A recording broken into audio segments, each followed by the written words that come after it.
नमस्कार मंडळी, RP food destination मध्ये तुमचं सहर्ष स्वागत। आज आपण बनवणार आहोत श्रीखंड। तर चला मग कसं बनवायचं बघूया। पण ते बनवण्याआधी तुम्हा सर्वांना गुढीपाडव्याच्या हार्दिक शुभेच्छा। तर आता मी सगळ्यात आधी 1 लिटर दही घेतलं होतं। 1 लिटर दही घेऊन मी या कापडामध्ये असं पांढऱ्या कापडामध्ये बांधून त्याच्यावर असं हेवी वस्तू काहीतरी ठेवून दिली होती, तर त्यामुळे त्याचा चक्का तयार होतो। तर हे मी 4 तास ठेवलं होतं। तर आता आपण बघूया ते कसं झालंय। आता आपण हे काढून घेऊया एका बाउल मध्ये।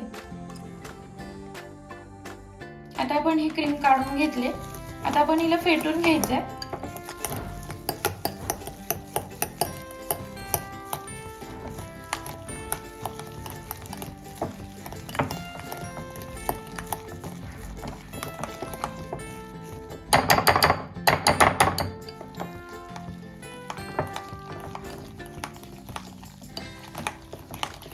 आता फेटून झाल्यानंतर त्यामध्ये आपण पिठी साखर टाकायची। आता आपण पूर्ण असं हे सगळं फेटून घेतलंय।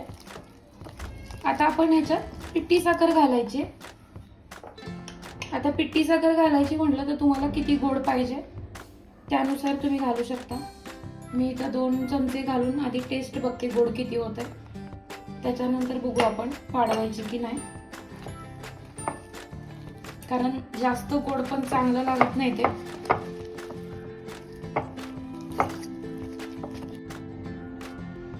टोटल आपण आता याच्यात मध्ये 5 चमचे साखर म्हणजे 5 चमचे पिठी साखर घातले। आता बरोबर गोड होईल।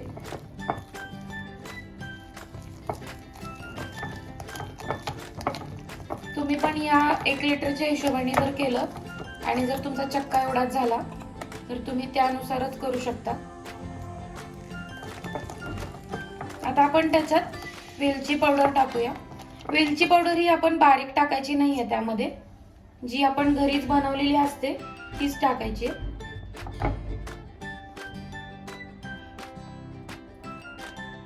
आता आपण वेलची पावडर टाकून घेतली। अर्धा चमचा वेलची पावडर टाकायची। वेलची पावडर मुळे जरा चांगली टेस्ट येते।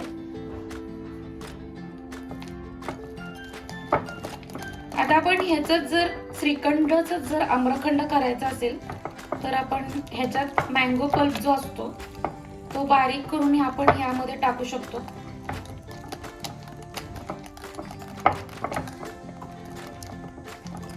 मस्त असं आपलं श्रीखंड तयार झालंय। आता आपलं श्रीखंड जे आहे ते तयार झाले एकदम अगदी सोप्या पद्धतीत। तुम्हाला विकत आणून खाण्याची सुद्धा गरज नाही। हे तुम्ही दही घरी जरी बनवलं आणि त्याच दह्याचं केलं तरी अगदी खूपच छान। मी या व्हिडिओ खाली दह्याची जी रेसिपी आहे त्याची लिंक शेअर करते। तुम्ही दही कसं बनवायचं ते सुद्धा बघितलं तर चालेल। तुम्हाला विकत आणायची सुद्धा गरज नाही दही।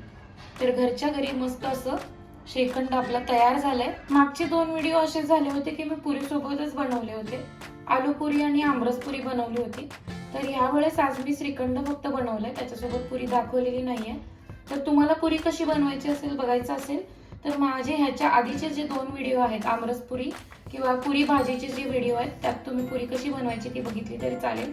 आपण हे श्रीखंड पुरी सोबत, चपाती सोबत किंवा असं स्वीट म्हणून सुद्धा किंवा डेझर्ट म्हणून सुद्धा खाऊ शकतो। तर मस्त असं आपलं श्रीखंड तयार झालंय। तुम्ही नक्की एकदा ट्राय करा आणि तुम्हाला हे श्रीखंड बनवता आलं का आणि टेस्टला कसं झालंय हे मला कमेंट करून सांगा।